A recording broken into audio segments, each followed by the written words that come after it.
Are you looking for a tried way for people to trust you and your website? Welcome, this is episode 21. It's Secrets of Psychology, Part 5, Social Proof. So an overview of social proof. People trust what other people are doing in numbers.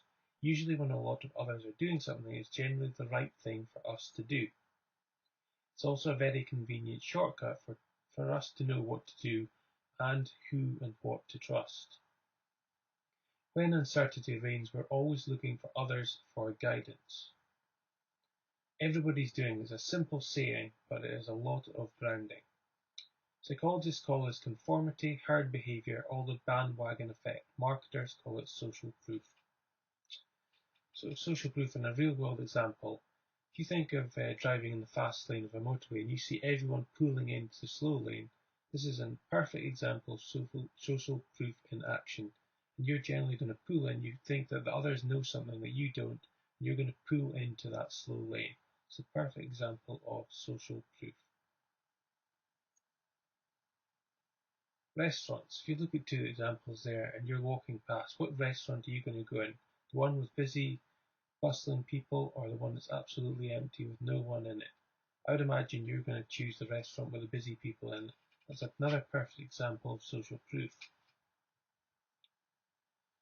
You're going to be asking yourself, why is one so quiet? It really can't be trustworthy. If no one else is going to visit that restaurant, there must be something wrong with that restaurant. You're just not going to visit. And that's the thought that's going to go through your head in these two examples. Social media. Are you likely to trust a site with 3 followers or 3,000? It's more than likely it's going to be 3,000. One thing to watch though is that if you have a low social media following, it's better to have no stats at all rather than say you've got 1 like on a page. It's probably better to remove your likes on your Facebook, Twitter follows and bits and pieces like that if you've got very, very low figures. So that's something to watch out for when you're talking about social media. It can do more harm than good to have a low social media following than none at all. In the prospect's mind, a low social following will ask the question, does this service or product really work, or is it a scam? And it's too new to trust. These are two things that might be going through the minds of your prospects when they're considering and looking at your social proof. It's also another thing that can distract them. So just watch when you're putting on your social media buttons and your likes and your follows. Effective. On Amazon, you will see others bought along with X. That's a really powerful and useful thing to do on your website if you're dealing with e-commerce. Others bought other products, and that's a social proof in action. Also, you've seen on many websites is our most popular items are, and also our most popular plan is. Here's an example from 37 Signals, one of their products, and it simply says most popular plan. That's social proof in action. Also got in a coffee store, and one of the first navigation item is our most popular. That will drive people into their seats, and social proof will be used in action there to drive sales for their most popular items they are selling. Testimonials are really, really powerful. The best salesman for your business. They really are. Your best salesman is your happy customers and word of mouth marketing. Can be a really, really important part of selling. One thing to mention is if you've got a testimonial is to use photographs and of high quality, genuine and authentic photos.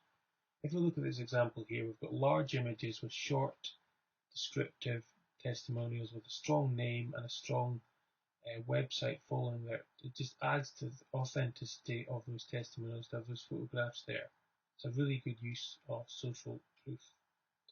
A pro tip for your testimonials. In the testimonial, counteract a common objection made for not buying your product. So for example, let's say that a lot of your customers, they just think that your product is far too expensive. So you counteract that by saying, I thought it was too expensive, but the value I got completely overwhelmed the price I paid. My business has literally saved thousands. That's a really good way to counteract a common objection made for not buying your product. That's really, really powerful stuff if you've got something like that. And the simple way to find out your common objectives for your product is to survey and really get to know your audience. Is a hugely important part of design, marketing, and sales, to know your audience. Also, with a genuine photo, as we mentioned, can make you a lot more sales. Some examples of social proof in action. You've all seen the Amazon website with their star ratings and their customer reviews seen there. That's immediately enough for a lot of people to buy that book. In that example, just any product with a high star rating and we've got a lot of customer reviews is immediately a reaction to buy that product. And that's social proof in action. By the way, that's a fantastic book, which I take a lot of these examples for psychology from. Influence the Psychology of Persuasion. If you haven't read that book, I highly, highly recommend it, and you get into a lot more detail than I'm going into in these short videos about psychology and persuasion. On ProBlogger, which is a really, really popular blogging website, and they've strongly got on the sidebar, join over 321,000 readers. That's social proof in action. If so many readers are reading it, then it's a strong indication that it's a really popular and good example to follow an RSS and Twitter and bits and pieces like that. Also, the next example is from the Next Web, and it shows that it's got a lot, that content has a lot of social shares, and it also works in the same way that the social buttons are really apparent and you can go and add to those shares. So that works both ways, social proof and strong indicators to go and share that content. So a summary. Use social proof wherever you can. It's very powerful stuff. Use testimonials with photos and counteract reasons not to buy with genuine submissions and feedback from your products. Use popular sections and content within your copy and your web pages.